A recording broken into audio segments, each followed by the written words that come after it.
7월 21일 금요일 주님께서 우리에게 주시는 말씀 사도행전 13장 13절에서 31절의 말씀을 우리 서로 번갈아가며 읽도록 하겠습니다.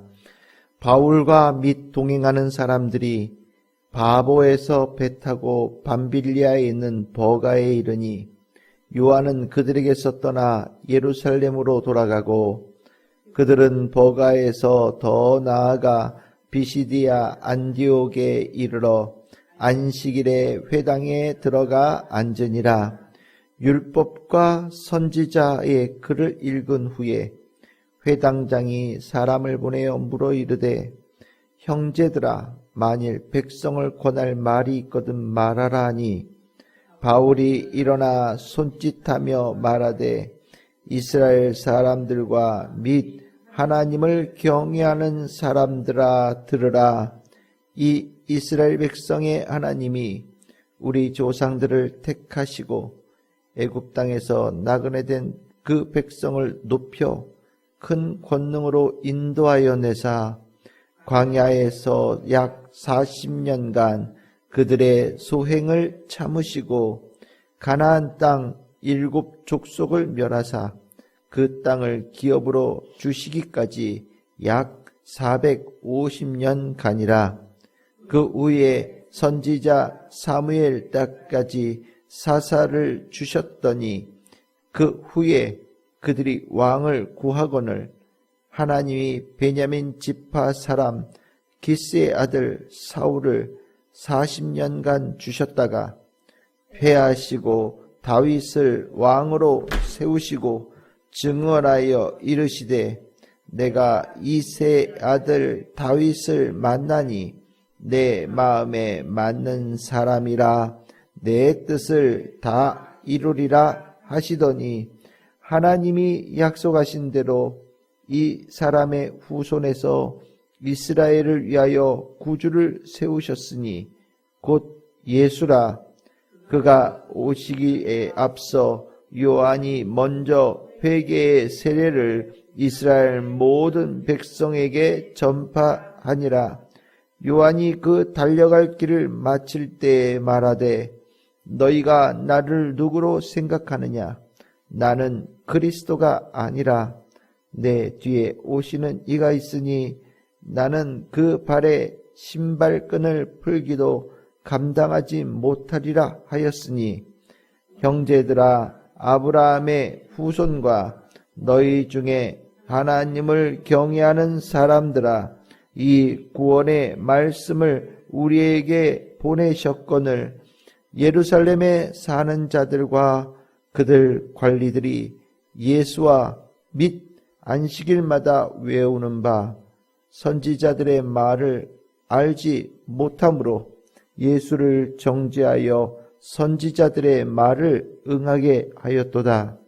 죽일 죄를 하나도 찾지 못하였으나 빌라도에게 죽여달라 하였으니 성경의 글을 가리켜 기록한 말씀을 다 응하게 하려 한 것이라. 후에 나무에서 내려다가 무덤에 두었으나 하나님이 죽은 자 가운데서 그를 살리신지라. 갈릴리로부터 예루살렘에 함께 올라간 사람들에게 여러 날 보이셨으니 그들이 이제 백성 앞에서 그의 증인이니라. 아멘. 할렐루야. 오늘 저희들 함께 읽으신 사도행전 13장 13절에서 31절의 말씀으로 7월 21일 금요일 새벽 예배의 말씀 은혜 잠시 동안 나누도록 하겠습니다.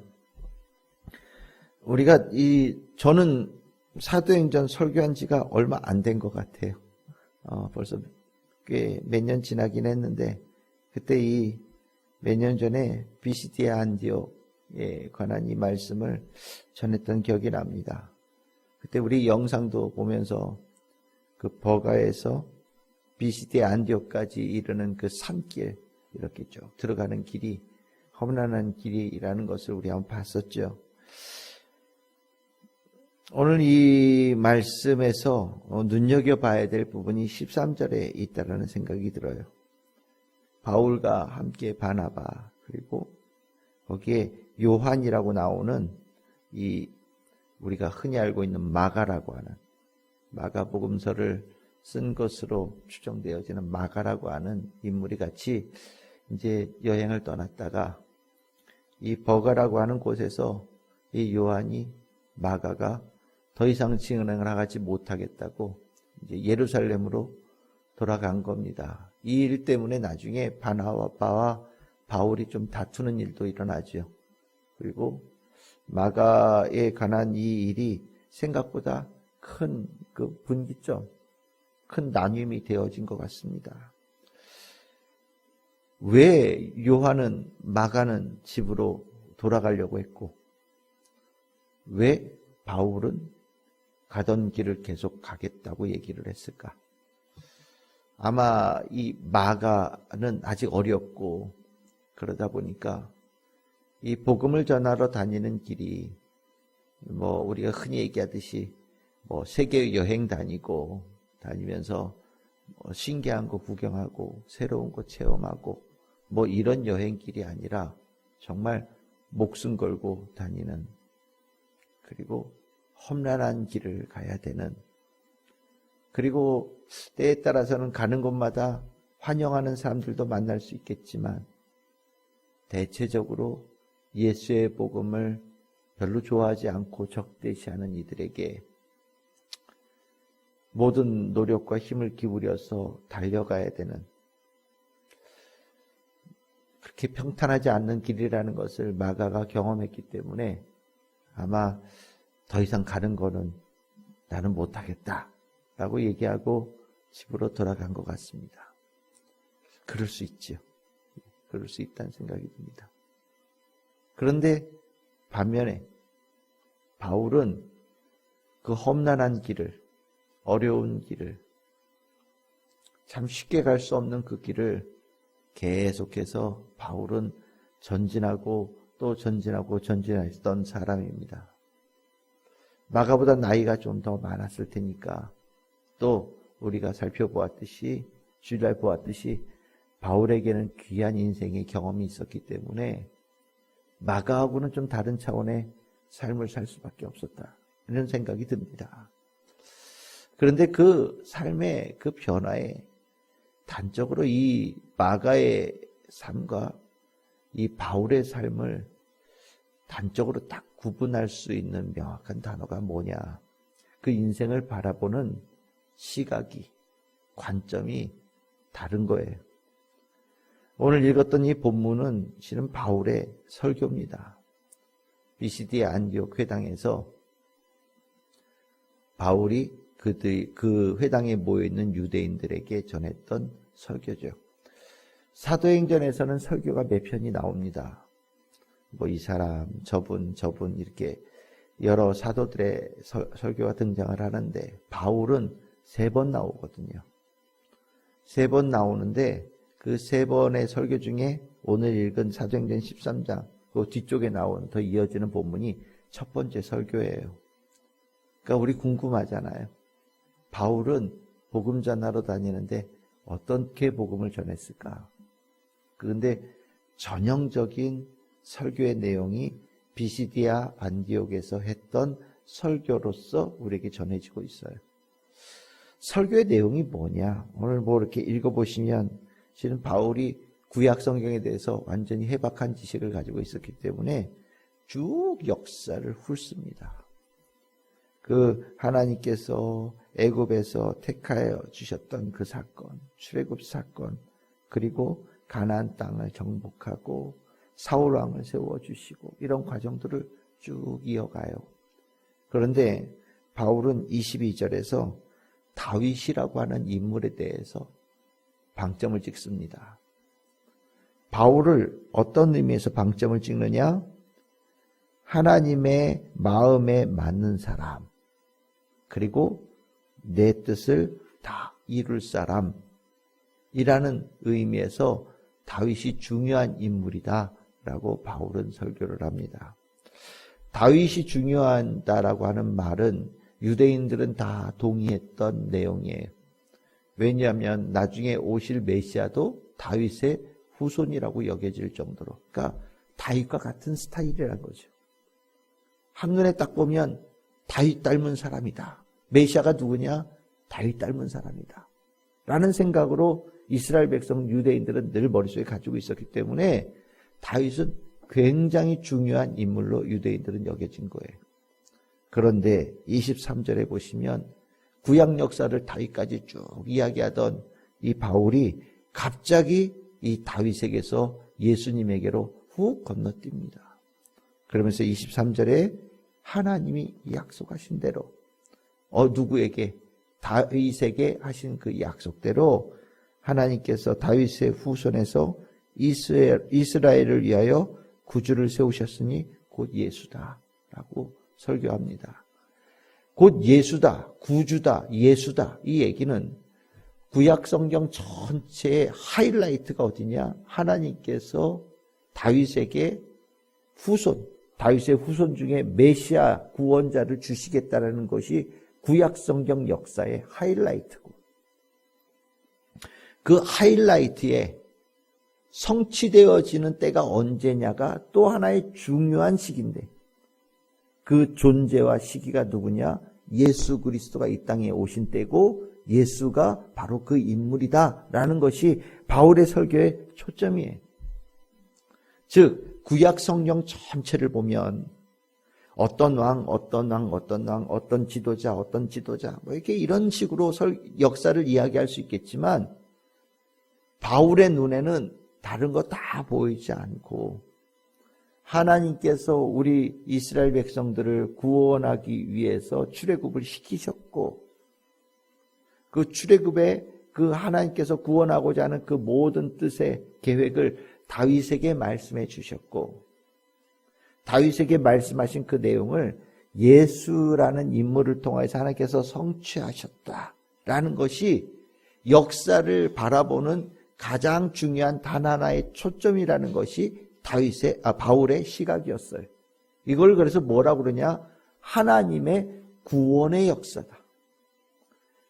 구약의 역사는 어떤 왕들, 지도자들이 세워진 사람들의 그 이어지는 것이 역사의 그 관점의 핵심이 아니라 하나님께서 구원하기를 원하신다.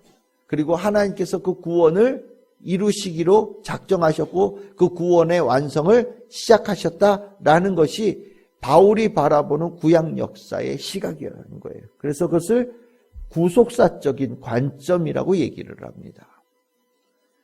역사를 바라볼 때 중심을 어디다 두고 보느냐에 따라서 역사가 완전히 다르게 해석이 되어지거든요. 그런데 바울은 내가 성경을 이렇게 읽어봤더니 하나님의 구원의 역사, 하나님의 구원의 이루심이 역사의 초점이다. 나는 그것을 깨달았다.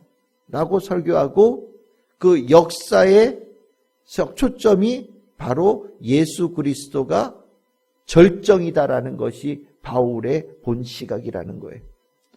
역사를 바라보는 이 시각이 단순하게 과거의 역사를 바라보는 것으로 끝난다면 그것은 역사를 제대로 보는 게 아니죠. 구약 성경의 역사가 구원의 역사였다면 내 인생을 바라보는 시각도 똑같이 구원의 시각으로 볼 수 있어야 되는 거예요. 하나님께서 구원의 뜻이 역사를 이루어가는 중심이고 초점이고 핵심이라면 결국에 하나님께서 내 인생에 이끌어 가시는 중심, 핵심도 어떤 단어로 귀결될 수 있느냐?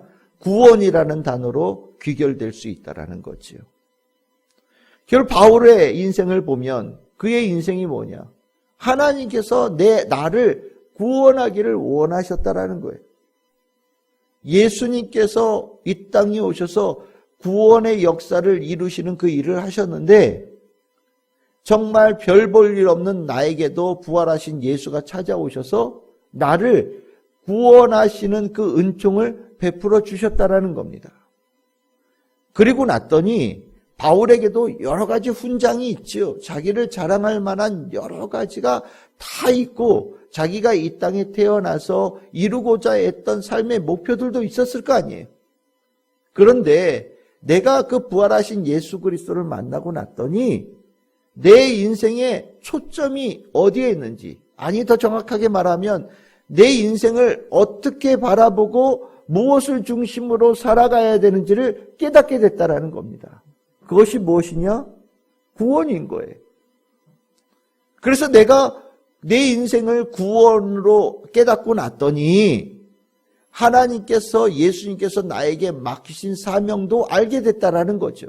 내가 무엇을 해야 될 사람인지, 내 인생의 목표가 내 나름대로 열심히 세우고 나름대로 열심히 훈장을 달고 산다고 생각했지만, 나를 구원하신 예수 그리스도를 만나고 난 다음에는 내 인생의 초점이 구원에 있고 내 인생의 사명 목표가 구원을 이루는데 하나님께서, 예수님께서 쓰기를 원하신다라는 것을 바울이 깨달았다라는 겁니다.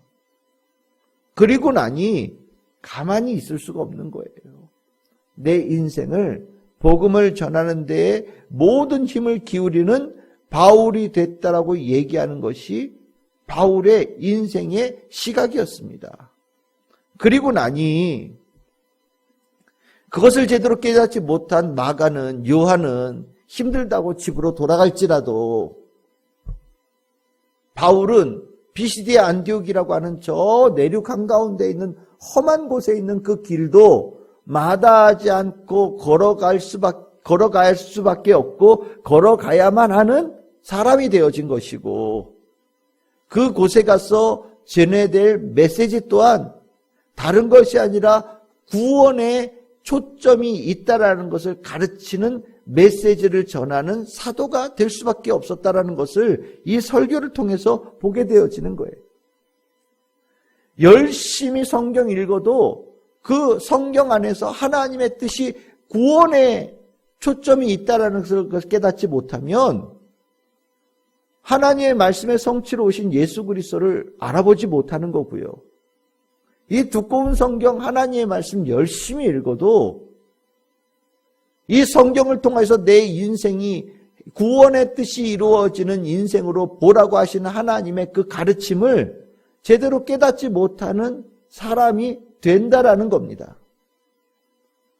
인생을 어떻게 해석해야 되느냐? 인생을 어떤 관점으로 바라보고 살아야 되느냐?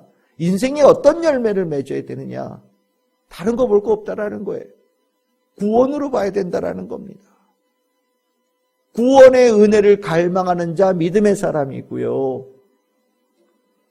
구원의 확신을 가지고 살아가는 자 믿음의 성도의 삶을 살아가는 사람이고요. 내가 구원의 축복을 전하는 자가 되겠다라고 하는 것이 인생의 사명이고, 그 사명을 감당하라고 하나님께서 우리에게 각자에게 은사도 베풀어 주시고, 그 은사를 가지고 살아갈 때 하나님께서는 우리가 살아갈 수 있는 여러 가지 삶의 축복들도 채워주시고, 구원의 사명을 가지고 하나님께 주시는 은사를 가지고 살아가는 삶의 태전에서 최선을 다해서 살아가는 자에게 하늘의 열매가 맺혀지는, 성령의 열매가 맺혀지는 축복의 삶도 이루어지더라. 바울이 모든 그의 글들 가운데서 계속해서 쓰고 있는 중심이고 초점입니다. 우리가 이런저런 이야기를 접하면서 이런저런 생각을 가지고 살지요. 때에 따라서는 삶의 목표가 내가 원하는 거, 하고 싶은 것 하는 것이 인생의 목표로 살아가는 경우들도 있고, 때에 따라서는 돈 많이 모아서 부자가 되는 것이 삶의 목표가 되어지는 경우도 있고, 어떤 직업을 갖는 것이 삶의 목표가 되어지는 경우들도 있고, 또 누구는 어떤 사람과 결혼하는 것이 삶의 목표인 것처럼 살아가는 사람들도 있더라고요. 어떤 이들은 가정을 이루는 게 목표가 되어지는 사람들도 있어요. 그것이 그 삶을 해석하는 하나의 관점이 되는 거거든요. 그런데 하나님은요, 우리에게 말씀을 통하여서 이런저런 삶을 바라보는 시각들을 싹 지워버리고 한 가지 새로운 것을 남겨두기를 원하시는데, 그것이 뭐냐? 구원으로 사는 삶. 구속의 인생을 사는 삶. 구속의 목표를 두고 살아가는 삶으로 우리가 살아가도록 만들어 주시기를 원하시고, 그렇게 되어진 자가 되어져서 복음 전하는 자가 사도가 되어지고 오늘 이 바울과 같은 인물이 되어진다는 것을 우리에게 깨우쳐 주는 겁니다. 구원이 이 안에 살아있으면 축복의 역사가 일어납니다. 구원의 인생을 살면 하나님께서 그 인생을 기뻐하시고 축복해 주시는 거예요. 하지만 이 안에 구원의 감격이 없고 구원받음의 인생의 목표가 설정되지 않고 내 인생을 구원으로 해석하는데 아직 미흡한 성도가 되어진다면 그것을 깨닫기까지 계속해서 하나님은 그 인생에 하나님의 가르침을 넣으시고 때에 따라서는 훈련도 시키시고 때에 따라서는 구원이 정말 필요하다는 것을 깨닫게 만드시는 경험들도 시켜가는 그런 일들을 만들어 가시는 거거든요. 저는 우리 참 즐거운 교회 성도들이 오늘 이 하루를 살아가면서 나를 구원하신 하나님의 뜻을 분명히 깨닫고 내 인생 구원에 초점이 있는 인생이라는 것을 바르게 해석하며 구원의 사명을 가지고 구원받은 자의 합당한 삶을 성실하게 살아가는 우리 성도들이 다 될 수 있기를 소망합니다. 그리고 그 구원의 삶을 살아가는 자에게 성령께서 필요한 은사를 부어주시고 성령께서 아름다운 열매를 맺게 하여 주시는 축복이 우리 성도들에게 풍성하게 일어나기를 소망합니다. 삶의 목표가 흔들리는 것은 돈이 부족해지거나 내가 원하는 것을 얻는데 걸림돌이 되어지는 것이 인생의 목표가 흔들리는 게 아니에요. 구원의 감격을 잃어버리면 인생의 방향을 잃어버리고 목표를 잃어버린 겁니다. 다르게 표현하면 구원의 감격을 내가 확고하게 붙잡고 구원으로 인생을 살아가는 자가 되어지면 그 인생은 흔들리지 않는 반석에 세워진 삶이 되어지고 그 구원의 기둥 예수 그리스도의 이름이 살아 역사하는 승리의 삶이 되어지는 겁니다. 오늘 우리 성도들 오늘 살아가는 곳들마다 나를 구원하신 하나님의 은혜, 나를 구원하신 예수 그리스도의 이름으로 살아가는 성도들 되기를 바라고 가는 곳들마다 구원의 풍성한 축복이 일어나는 우리 성도들 다 될 수 있기를 주님의 이름으로 축복합니다.